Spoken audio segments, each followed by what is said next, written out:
Good evening. Baba would love this, that you are gathered to celebrate someone who's dead. Baba loved funerals. He really attended a lot of funerals. In my research for this lecture today, there are so many things that I'm going to quote that I learned from watching him speak at a funeral. Anyway, kitendawili? Kitendawili? Kama ni tamu mbona usiile? Kitendawilis have answers, you guys. Kama ni tamu mbona usiile? Kama ni tamu mbona usiile? What? Aya, mmeshindwa? Mnipe mji. Na msinipe Nairobi cause Bondo, nimekubali. Jibu ni ulimi. You only deep cut imetoka mbali. So anyway, the tongue is very sweet, and Baba was a very, very, very good orator. I think that's the majority of his appeal. So many times we wonder how comes this person was able to move masses, so many masses, call people, and it's just things like that. He was very engaging. Alikuwa anajua Kiswahili. Mjaluo anajua Kiswahili. Wewe ulisikia wapi? Ulisikia wapi? But anyway, since he passed away, ameniachia jukumu mimi sasa. Ndio nitakuwa Mjaluo ambaye anazungumza Kiswahili. So, deep dive into Baba. We've said Agwambo means spirit or mysterious or, yeah. The first thing that we start with, Raila was called Raila Amolo Odinga. Amolo, normally among the Luos, Amolo is a female name. But also Jaramogi was also called Ajuma Jaramogi Oginga Odinga. Why is this? So this is spiritual. The reason for this is spiritual. Among Luos, they say children choose their names, or, okay, names are chosen for you, but you can also reject that name. For example, I am Meran Randa. Randa is a male name, it's not a female name, but that is my given Luo name because it is the name that I accepted. So his mystery starts all the way from birth and the names he was given. Raila is the second of 17 children, actually. I know you didn't know that. 17 children, and 8 from his mother. Jaramogi had 4 wives. Actually 5. He inherited a 5th one. He was from the time that we could inherit wives. So imagine someone that you know in the Kenyan history had an inherited wife. So in total, Jaramogi, 5 wives. Raila, second born, yeah? That's where we are, second of 17. The most interesting thing about their family is you wouldn't be able to tell who is from a different mother, or you didn't even know that there are a total of 4 wives because they're all so friendly and familiar with each other, yeah? So Baba went to schools. He was born in Maseno, first of all. His father was a teacher at Maseno, so he was born on the school compound. And Maseno is affiliated with the Anglican Church. So Baba has insisted that he's been Anglican all his life. The Anglican Church is the church that buried him. So mkimuita mganga ama mchawi, this is one of the only rumors he's ever cleared. Akasema, please, I'm Anglican, like please listen to me. Anyway, the most important part of being an enigmatic or being an enigma is not clearing up things about yourself. Because I think if you clear things up about yourself, you give people space to have a back and forth with you, whether it's true, whether ama umejitetea sana. Anyway, so he went to local primary schools, Maranda Primary School, and then Maranda High School. As Keith had said earlier, he was shipped to, first of all, Raila and his brother Oburu. Oburu is the firstborn, Raila is the secondborn. And they don't really have a sibling rivalry, they are very close. So close that his father often had to separate them because walikuwa na mchezo mingi. Si mnajua mzazi anasema hawa wakikaa pamoja hawatasoma. So Raila was shipped to Germany at 17, yeah?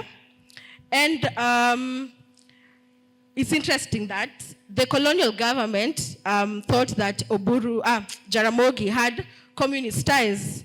And also, just taking your kid to East Germany is kind of evidence that you have communist ties, yeah? So they wouldn't give Raila a passport. So Raila had to sneak in at 17. He had to sneak into TZ. He was sneaked in by some lady. The first time he was ever baptized, the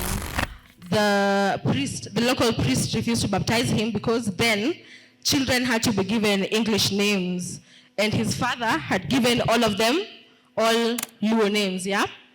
So his dad had to petition. He wrote a letter to Nairobi asking them to allow the priest to baptize his children.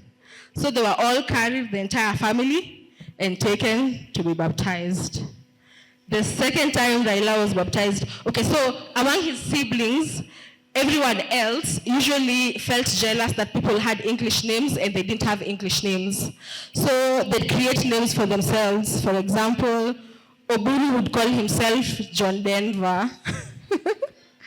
So Raila was the only one who didn't create an English name for himself.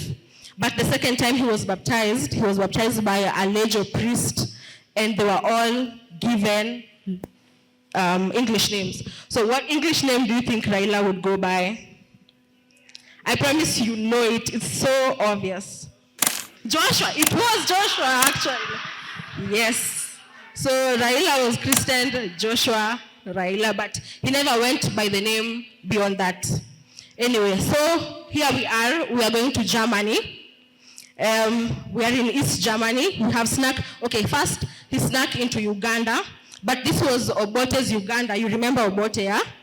So from Uganda, Nyerere is the one who gave him a passport. He snuck to Tanzania. Nyerere was quite friendly with the father. So Raila, East Germany at 17.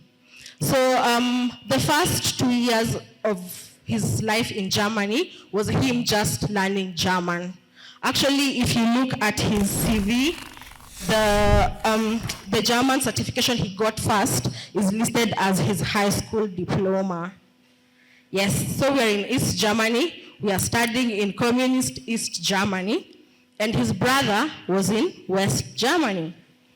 So Raila, as a student, formed, Jaramogi had KPU back in Kenya, and Raila, wherever he was, formed a mini branch of KPU wherever he was. There were KANU affiliates and KPU affiliates in East Germany. Also, because of the passport he had an East African passport, so East Africans could cross the barrier between East Germany and West Germany. So he'd go to West Germany over the weekends and bring his friends back gifts like jeans, records, Beatles records, imagine that, chocolates, like things that were not available in East Germany, yeah? So he's going to school. Next, after the German certification, now he joined a technical university. He got a scholarship. Again, remember that they were accusing his father of having communist ties. But if you have the access to get a scholarship to a technical university in East Germany, we kind of have to give you the side eye, low kiss. So yeah, he's studying. The program that he was under, it's like a combined, you start from a diploma really, or like degree level. So all the times that we said that that man does not have a degree, it was also easily verifiable. He earned a master's in mechanical engineering. So now we are in Germany, we have studied, our degree ends at 1965, we want to come back to Kenya. So he comes back to Kenya in 1970, and when he comes back, he finds that his father is in prison, yeah? So imagine you are a fresh graduate, you are coming back to your country to continue with your life, he finds that his father is in prison, his family is on the brink of poverty, his father's employees have taken control of the companies that they had, his siblings have finished school but they don't have jobs. So immediately, he's employed in UN as an assistant lecturer at for mechanical engineering. Sasa ameanza kazi, yeye ni lecturer.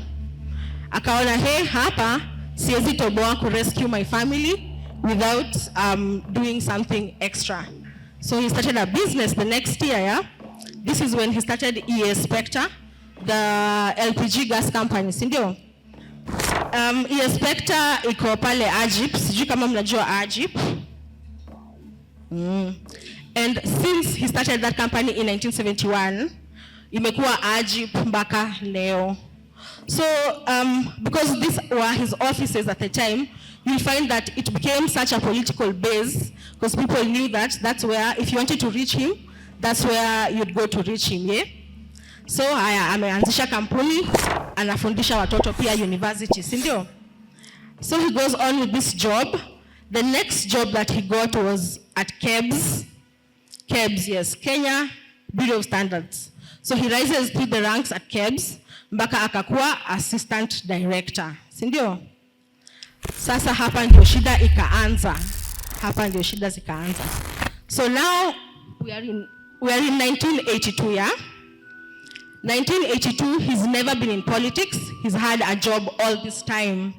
And also he met Ida when he was a teacher at the university still. She was also in the university, but he claimed to never have seen her. But their cousins were married. So ongea na cousin yako atakutafutia mtu tafadhali. Kama huna mtu usiseme I don't go to family gatherings. Ama hautapata bibi ama bwana. So now, haya. Also, they were married within a year of knowing each other. So if he wanted to, he would. Kama hajakwambia sahi hataki, amekataa mambo yako.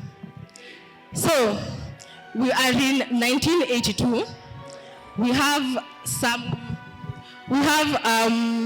some members of the Air Force who have decided we are going to overthrow the president.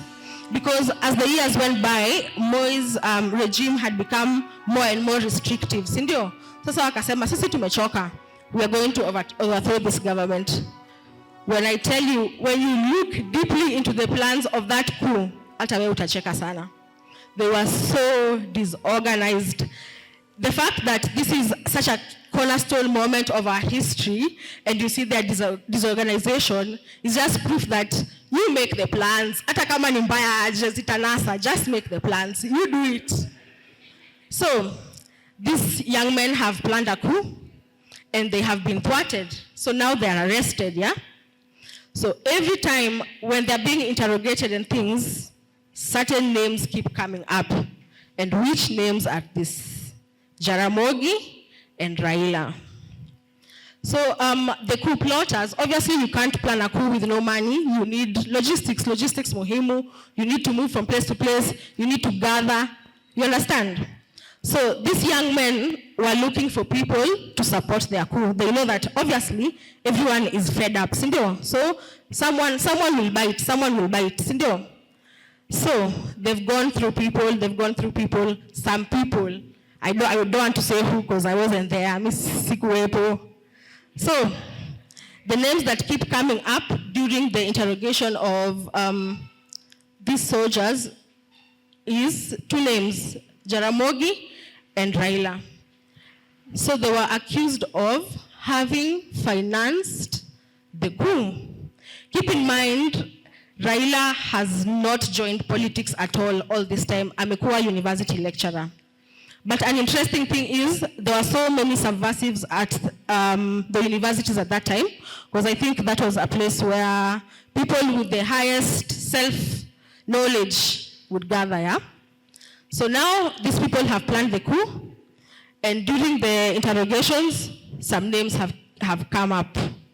Jaramogi and his son Raila. So first, Jaramogi is old, and maybe he wasn't really that involved, so he's placed on house arrest, yeah? Raila akapata fununu, kuna vile watamtafuta. So he went to hide out at his friend's place. They found his driver, akatafutwa until where he was. So he was arrested. The coup was on August 1st, Raila was arrested on August 11th. So there's like a 10-day difference, yeah? August 11th is also my birthday, guys. Nimewambia tu mapema. Mjipange mapema. So we are at August 11th. The guy has been picked up by special branch police officers. Sindio? So they take him to University Way. University Way ndio mali kulikuwa na ofisi ya special branch. It's opposite Central Police. So here they start interrogating the fella. He's not forthcoming. Anasema, me, I don't know anything. Wakaanza sasa kumpeleka police station to police station. You see the way, like when you are arrested for maandamano or just fighting the government, you won't be really aware of like where you are. They'll take you from place to place. These are not new methods. These are old methods. So they take the fella from place to place. Anapelekwa CID headquarters. Anapelekwa sijui wapi. Anapelekwa Mudangari. Haya. So they start torturing the fella. The punishment then, and by the way, I have a personal anecdote about this. The cells will be waterlogged, like mtasimama kwa maji the whole night. So jua hapa kuna kulala because you can't lie down, yeah? So I have a personal testimony from my mom. This stretched all the way to the 90s. You see, police tactics are not only used against like subversive elements. Ni mtu yote mwenye amejipata kwa shida yoyote. So my mom in the 90s, she used to work up. There's a building opposite bomb blast inaitwa Ken Banko House. It was a sacco, yeah? Kenya Bankers Sacco. So this lady, she used to handle petty cash. So mtu akaiba petty cash ofisini. And who is in charge of the petty cash? Merandra's mother. So they arrest her, yeah? And they take her to, I don't remember which police station. I don't know if it was Kamukunji or what. So anaulizwa pesa zimeenda wapi. And it wasn't like small money, because if this is a circle in the 90s, they aren't like in abundance as they are now. Sindio? So she's the first person who told me about the waterlogged thing. Like you had to stand all night in water. Sometimes ankle deep, sometimes knee deep, and they would vary it just to torture you. Like hapa, saa zingine no. So yes, crazy stuff. So they're interrogating Raila. Oh, she was freed, by the way. They found the person who stole the petty cash. I'm so sorry. Mmekuwa na wasiwasi kidogo.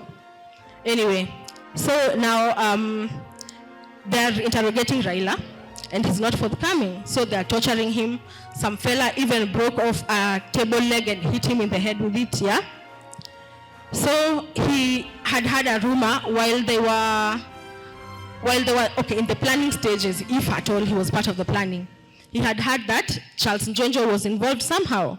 So this is the statement that he writes. He says, I don't know, but like you guys can ask Charles Njonjo. So these cops are so annoyed because Charles Njonjo was the AG then. So kijana akatandikwa kabisa. But anyway, they said they're gonna try him, and yeah, we'll see the results of trying him. So on the eve of the trial, they're all taken, and they are taken to the Chief Justice. And the Chief Justice says, we've filed a nolle prosequi. We're not going to prosecute anymore, yeah? So they sign release papers, they're given their clothes, etc. Ulikuwa unadhani mnaenda mahali? Hell no. They just didn't want it to be on the record that these guys were tried. So they were detained with no trial. Mbio mpaka committee. So the fella is now in committee, and their uniforms had to have a big C up mbele for capital crimes. Ni kama scarlet letter, like you were marked, yeah? So you couldn't talk to your communication with families was so scarce. So many things that happened during that period, he found out way after the fact. Like, for example, his mother died while he was while he was arrested. And just not his mother. I know this one comes up often, but like a few months later, his brother also died while he was in prison. And Raila, that period where he had come back from Germany, yeah, and the family was going through hard times, etc., he lost another brother then because that brother committed suicide because like they were going through hard times. So maybe Loki Keith had a point that they may not be dynasties, but also no, because all these times, something that they had was access and connects. Because kama alirukishwa Tanzania akiwa 17, they had a very, very strong community, and they studied in East Germany, uko ma 60s, walikuwa na connects. So the fella is in prison. Even while in prison, they would move him from prison to prison just to have that uncertain feeling. You understand? You don't know what's going to happen next. So he's been to like almost all the prisons in this country: Manyani, Shimolatewa, Naivasha. So he says Naivasha ndio kuna baridi sana, ilimpea shida ya kifua. Now you know, Raila ametupatia first-hand experience of what to expect when you go to Naivasha prison. So, the fella has been in prison for 6 years, and then Moi just suddenly decides to release him. So he's released. Akakuja nyumbani, akaka just a few months, yeah? He was arrested again. Like he was released in February, arrested again in August. Mind you, this guy has never been in politics, so nini alikuwa anafanya, or what is it that was so scary that had him detained all those times, yeah? So the last time he was arrested now was, I've said he was released in February, sindio, akaarestiwa August. This is 1988, and then he was released in June 89. So amereleasiwa. Do you know when Winnie was born? 9 months from June 89. Someone did the math.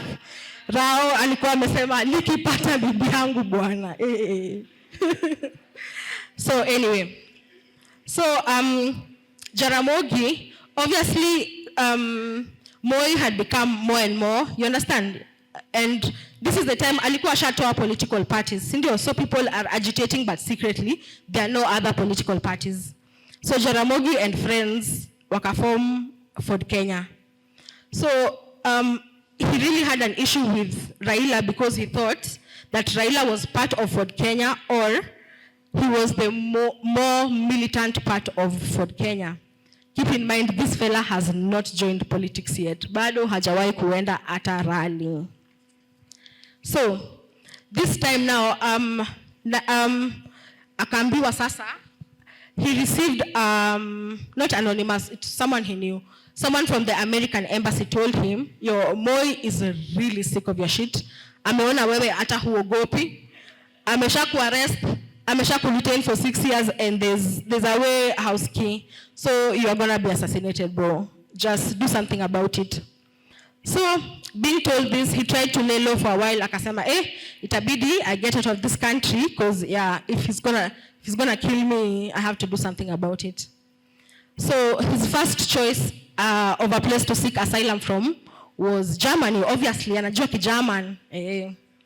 Akaambia wale wa German, tafadhali mnipatie nafasi. The Germans were like, no, we don't want the smoke.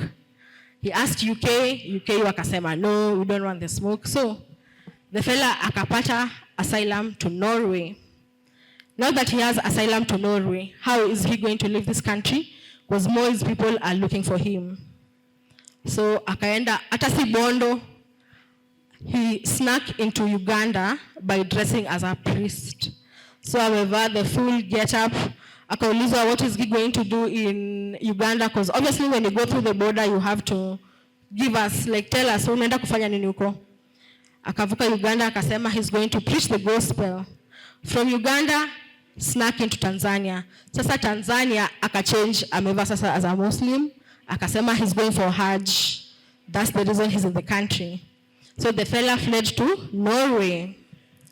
So he fled to Norway for a period of 1 year. Akaona, maybe ngori imeisha, let me come back home.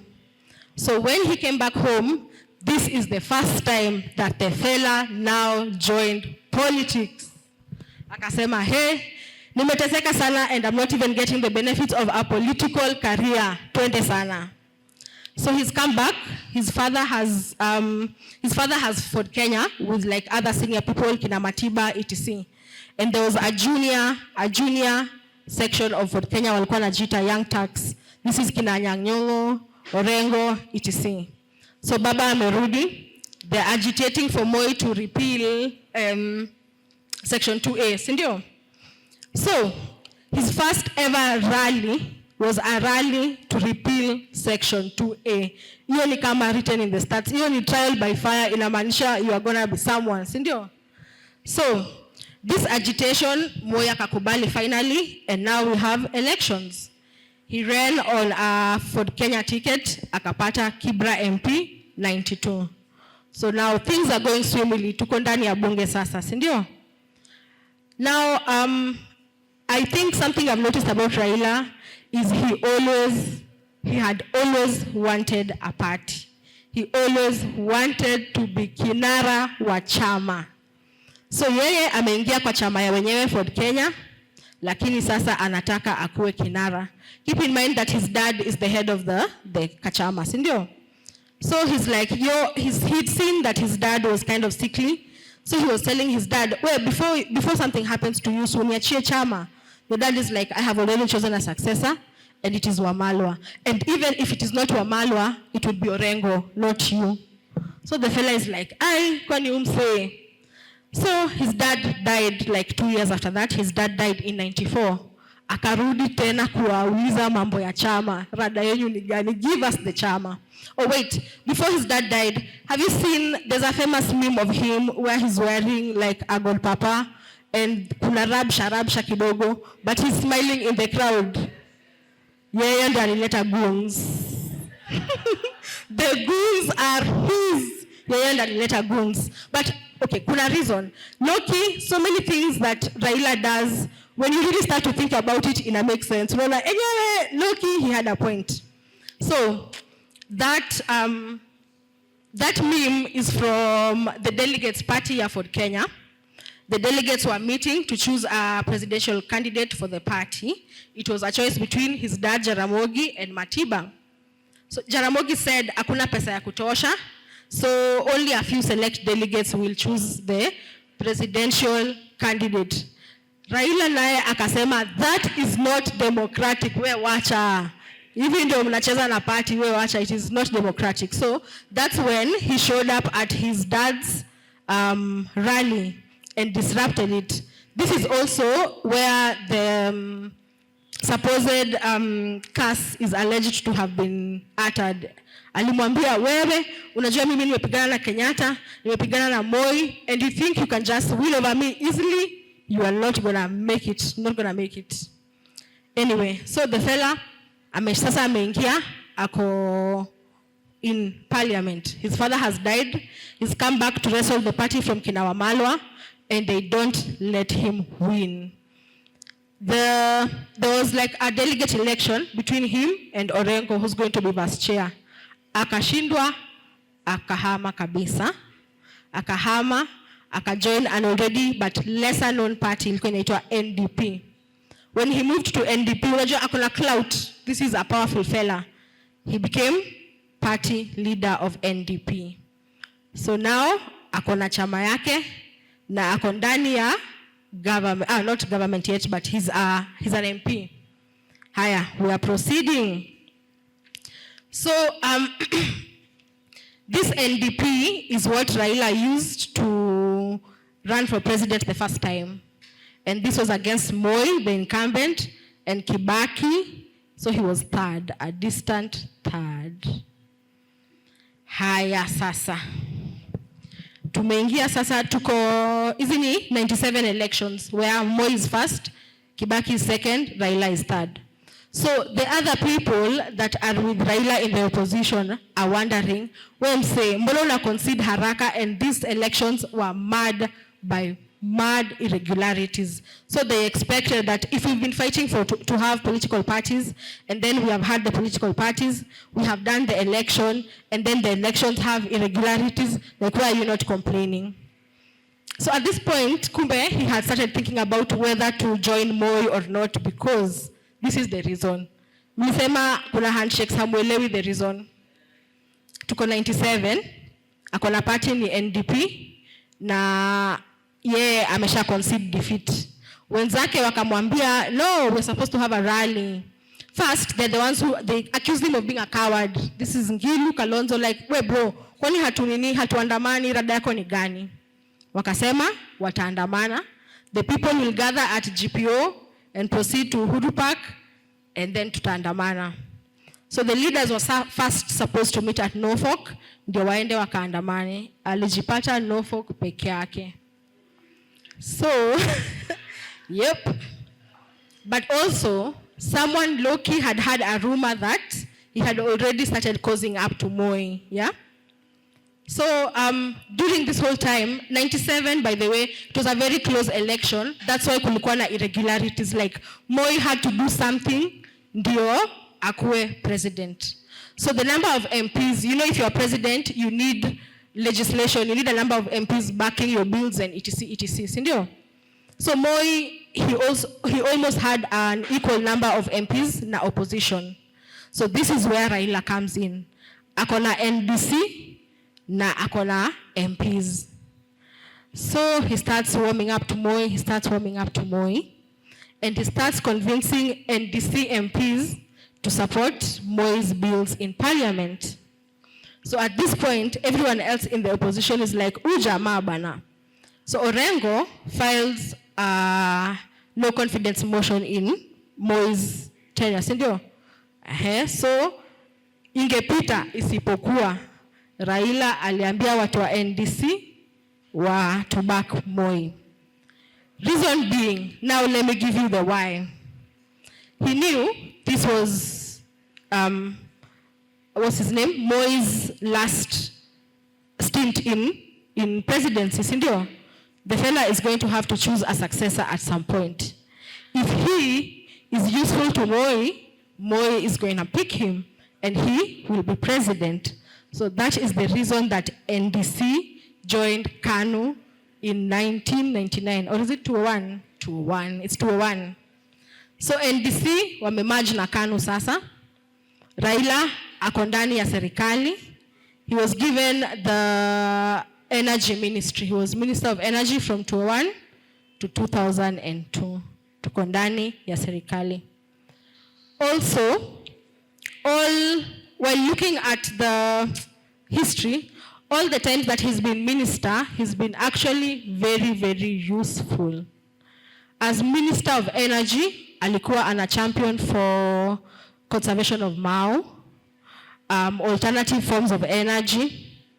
So kama hii ya Mao, he tells a story, and this, I got this from watching a video of him speaking at a funeral. Uko ndio kuna the juice. So he says he was really friends with Kamaru, yeah? Even though he didn't understand what Kamaru was singing about, but akiitisha translation, anasema, he knows what he's doing. So Kamaru, when he learned that Raila was working for conservation of Mao, alimletea gumboots. Akamwambia, every time you go to Mao, uko unavaa hizi. That is also the interesting thing about Raila is everyone who had a run-in with him has a story extra. Si ati tu nilimuona, alafu nikaenda. That's why my kitendawili was something to do with the tongue, because the tongue can build and destroy. He really knew how to speak to people or make a lasting impression on people. Sasa tuko to one, energy minister. Moi did not choose him as successor. Moi chose Uhuru. What did he do? Akatoka kwa party. One thing about Raila, by the way, he's going to form another party. He will form a party.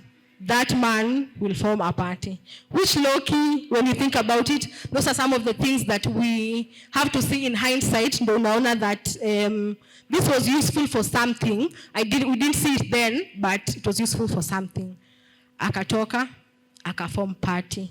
LDP alibeba mpaka watu wa Moi from KANU, because even them, they thought that they'd be chosen. So kila mtu alikuwa nadhani ni yeye atakuwa successor wa Moi. Saitochi, Kalonzo, Ngilu. So amewabeba. Ukumbuke alikuwa na wengine wa NDC. So amebeba pia watu wa KANU. Sasa ako na LDP. LDP wakafanya merger. They merged with others. That is how they became NAC, National Rainbow Coalition. Sasa Raila akonditni amesema kama unaweka Uhuru, even as we have a fella, and the fella is Kibaki. When you think about it, Raila really was a kingmaker. Whoever he supported went someplace. Even now that Ruto is so unpopular, the person mwenye amefikiria kwenda kufuata ni nani? It was destined that he would angetoka tu kwa Kibaki. And who do we go to next? So the next election now, he's running against Kibaki, which is the one where Kulidhoka. So we are now into 2027. Sindio? Kibaki has won. Okay, even before Kibaki won, while they were deliberating whether, according to reports that had been coming this whole time, walikuwa najua jamaa ashashinda. Kwanza hiyo ndio mlikuwa very confident about Raila supporters. Sindio? Hiyo ya 2007 mlikuwa sure jamaa wenyu wamepata. So they just before like the election results were announced, this is the first time that they were planning to swear him in on their own, by the way. So it's not the first time. Ni mazoea yao. So, but before they did this, election results were announced. Nakumbuka jamaa alikuwa sworn in saa ngapi? Masaa kama saa hii, by the way. Haya. So now Kibaki is in and they are not friends anymore. Walishakosana because the things they weren't being listened to. But not before they birthed the new constitution. And I think if we look at that constitution, is something that we really defend it with all our lives, by the way, as Kenyans. We feel strongly about it. Tunaona ni kama ilitufavor, sindio? And that was the beginning of devolution also. Devolution, si ni example tu ya majimbo, ni Loki, it's built on the same premise, sindio?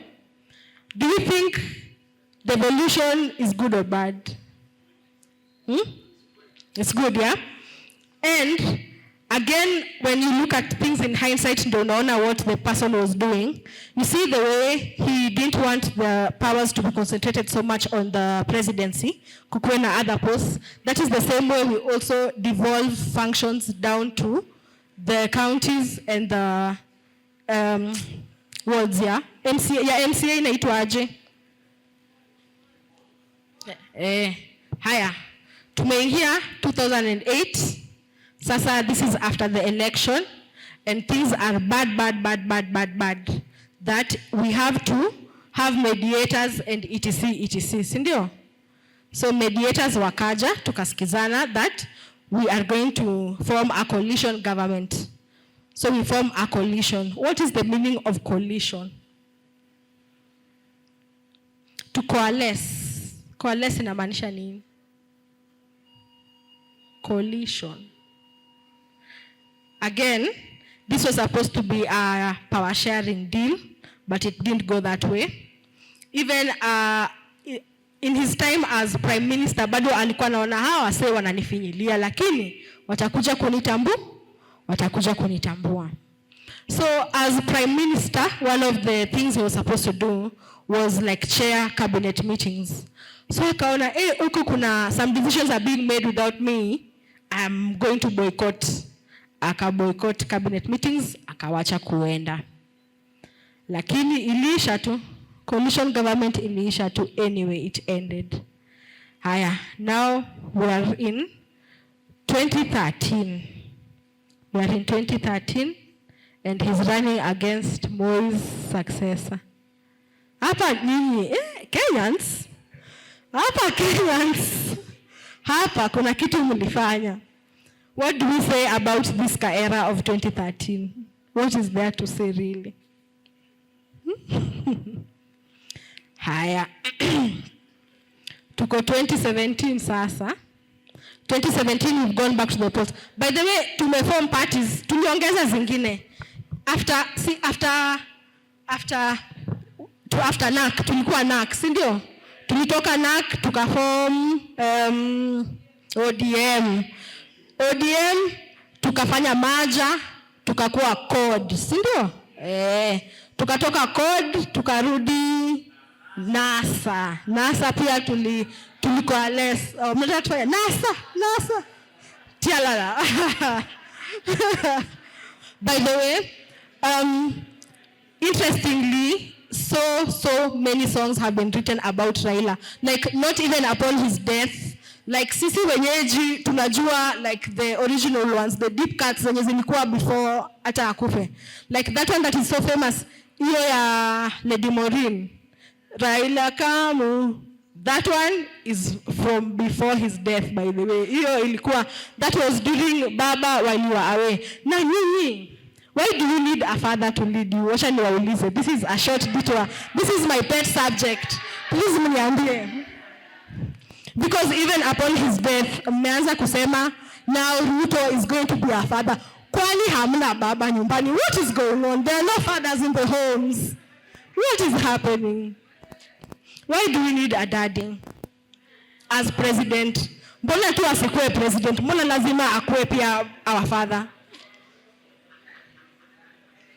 Ningependa sana kujua maoni, because this father talk is crazy and it always comes up. We don't just say ati, okay, these are the things that we want in a president. We always insist that pia lazima akue baba yetu. Baba yako ako wapi? Nani ana baba? What is going on? Remember that I said Raila alikuwa a family man, so he was a father in the home. He was a father in the home. So imagine he was a father in the home and he was also a father outside the home. Huyu jamaa lakini hitmap was crazy. First, the way I've said, the fella was always willing to form a political party. Si rahisi. Umesikia hapa, there was a speaker who said, sijui, the first time that there couldn't be a CMP, if this or that, just from the party. From the party yourself. A lot of our problems are also a lack of initiative or a lack of agency. Baba akiona hapa hamni bambi, he's going to form another political party. Na akiona you're leaving me out of the mix, I'm going to come back and lazima tuongeleshane. We have to talk. Hapa tuko sisi wote. Hii Kenya ni yetu sisi wote. You are not going to leave me out of anything. So low-key, I think some of these things in hindsight, when you think about them, that is how we should be running our lives. Be involved. Don't let them knock you out. Wakikufukuza form yako, alafu ujoin yao. Haya. So 2017, mkaamua, mnapatia mtu birthday present. This was actually what I was setting you guys up for. Nilishawaambia birthday yangu hapa mbele. 2017 mlichaguana mkipeana birthday present. I'm just saying. Nimeshawaambia what to do on my birthday. Sawa? Venye mlipea jamaa. Kura kwa mama. Haya. Tuko 2017 and again the elections are marred by irregularities. The fella goes to Supreme Court, sindio? Interestingly also, every time that Raila had issues with elections, he always went to court first. Kabla tuingie kwa streets kuandamana, tunaingia kotini first. Tuko tunaandamana when our petition has been filed. Sawa? A lot of these things are also why we felt betrayed by Baba, because he was asking us, and then what next? And then what next? Sindio? Unajua, unaweka mikakati kwanza, unaweka mikakati. Ukiingia pale kotini, you know, if they accept, your plan is going well. Unaingia maandamano knowing, wakikataa, sasa tuko hapa kwa maandamano, tutawaonyesha. Anyway, 2017, results were nullified. But then, you know, it's not a small thing for results to be nullified, especially in Africa. And against an incumbent president, si rahisi, by the way, is something so many times we usually see, like, sijui Tanzanians, Nigerians, wakisifu Kenya, and you're wondering, kwani huko kwao ni kubaya aje? What is going on? So, if we reached a point in for our constitution to be so strong that we can nullify election results and call for a fresh election, that is something to really be proud of as a country. Elections zimekuwa nullified, tumesema tutaingia tena election ingine. Sasa hapa kukachemka. Wakasema there are some things in the constitution hapo kwa party elections zenye lazima zitengenezwe ndio tufanye election ingine. But sasa Supreme Court inasema pia nyinyi mmekuja sana. Enough democracy for Africans. Mnatujaribu sana pia nyinyi. That is enough democracy. So the fellas said they are going to boycott the election. This was, I think, the election with the lowest turnout because walikuwa wameboycott 39% turnout. 39 is crazy. Sasa wenzetu wamekataa kufanya nini? Participate in the election. Wakasema no reforms, no elections. Again, power of the tongue. This guy was so good at coming up with slogans. Yani, inakushika, you keep thinking about it, that it doesn't stick. And you know, our minds are like children. When children are learning things, you keep the statements simple, you keep them catchy, and they really stick in your mind. So that is also how he was able to have sway over the people. Sasa, wenzetu wakaamua kwamba they are not going to have an election, but what they are going to do, they are going to swear him in as the people's president. Jamaa akona clout, akasema mimi najiamini, not just my own president, not a president in my family. I know the people also are with this. Twende sana. So, pale 30th August, tunaona TVs zilizimwa mkiona by the way, si ndio? Which is also a reason for us to look at the constitution and see who has the powers to turn off what, kama cyber security, si ndio? Si ndio? Najua kwa NASA, sasa mnaona huyu akisimama tunaweza kumchagua.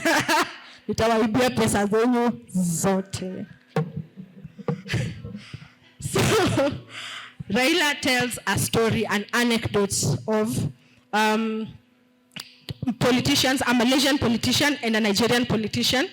They've gone to a conference somewhere and they've met. Ilikuwa ni kama exchange.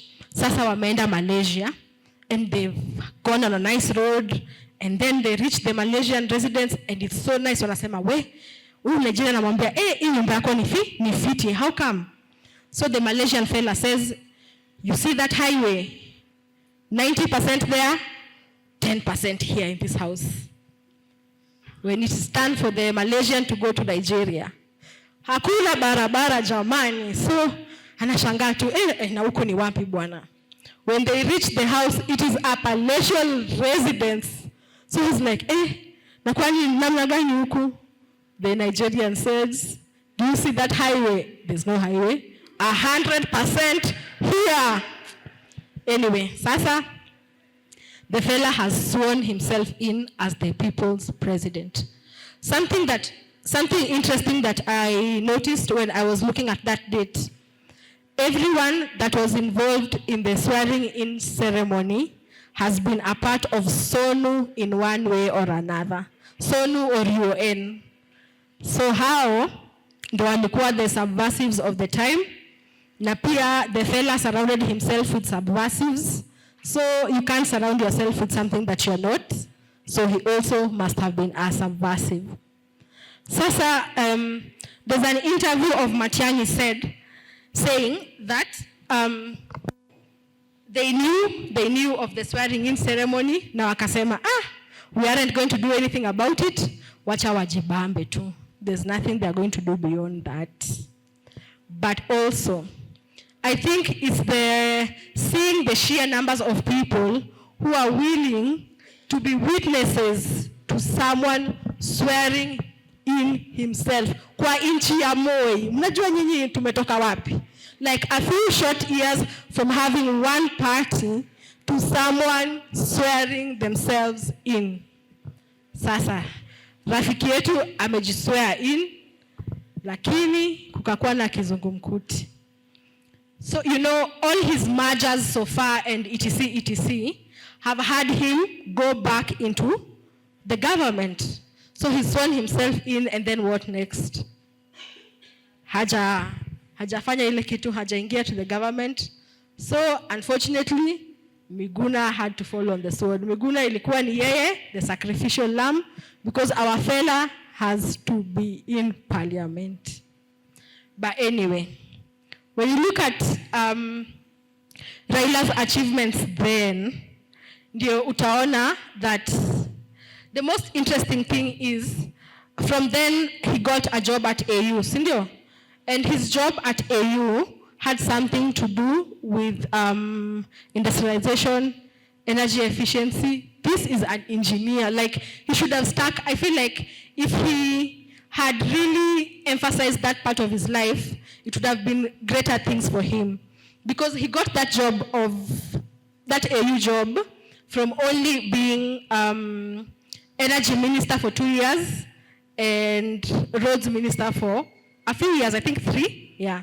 So if he really had explored his engineer connections, ni kama angekuwa mbali.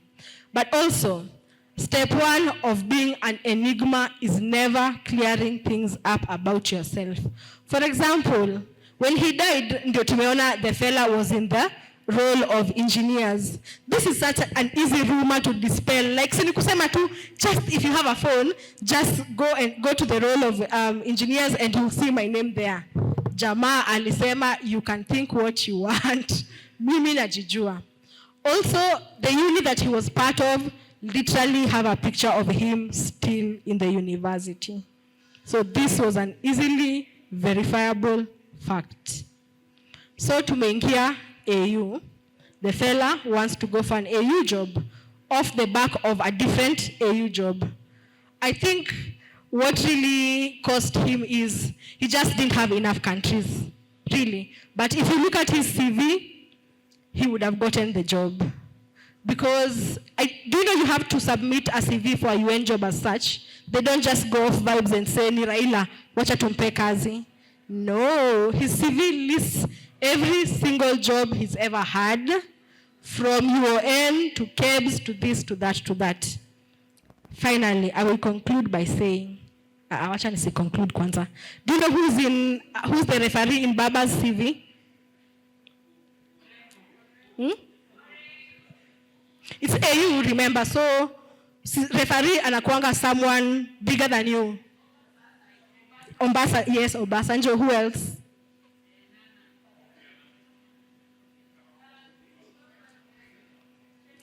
Nikona a very strong point to make. It's a lady. Yeah. No.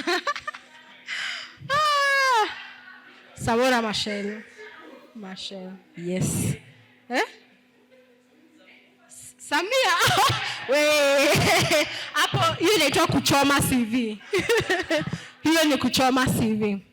Anyway, something else that has come up posthumous, yeah? Baba was mourned by so many different people. Like, I've never seen so many organizations give condolences. And the most interesting thing to note is all these organizations had a run-in with him. Like, si tu kusema pole. For example, so you guys know he was a football fan, and he was the Gor Mahia patron. For every game that he showed up to watch Gor Mahia, and he gave them money, akisema, I'll give Gor 1 million. He also used to give the opponents like half of that. So, yeah. I know. Oh, it's really, really so wishy. So anyway, what are some of the interesting companies that you've seen give Baba condolences? Who? Arsenal, sindio? That's a deep cut, like, where this guy. Lakini sasa mtumie hiyo nguvu ya condolences kutafuta trophy. Umechoma? Mnasikia aje? Anyway, when I started, at the beginning I said that Baba really loved funerals, and maybe that is the reason why his funeral was so packed, yeah? One thing about loving funerals is you have to know the person to eulogize them, sindio? So what we've noticed is he had really very, very many friends, and he had a personal connection with each and every person. Kama alipatiwa gumboots na Kamaru, like hiyo ni big. Hata nyinyi hamjai kunipea gumboots, Sheila. Gumboots from you. So, to have a personal connection with the things that you are interested in. Kama ni football, you go all the way. Kama ni political parties, form one every year if it pleases you. Kama ni maandamano, ni kuandamana kwa sana.